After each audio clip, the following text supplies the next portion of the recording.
এই জন্য আমার ভাইয়েরা, আমার বন্ধুরা, এই কোরআনকে শুধুমাত্র ধর্মীয় বস্তু হিসেবে মানলেই হবে না।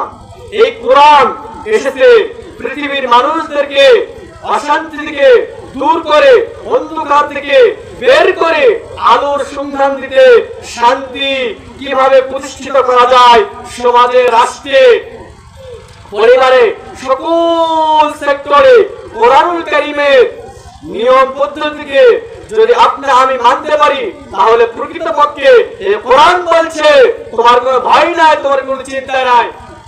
কোরআন বলছে فَمَن تَبِعَ هُدَايَ فَلَا خَوْفٌ عَلَيْهِمْ وَلَا هُمْ يَحْزَنُونَ।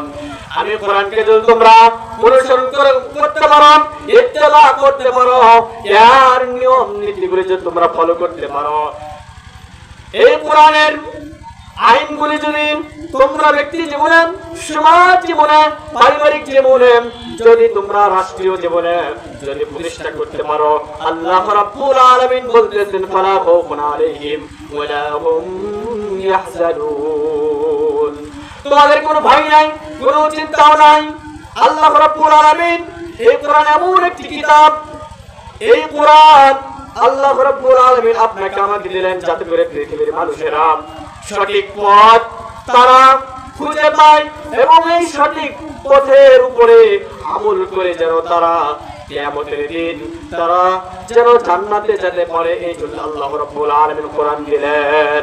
কোরআন এসেছে আপনাকে আমাকে সঠিক পথ দেখাইবার জন্য।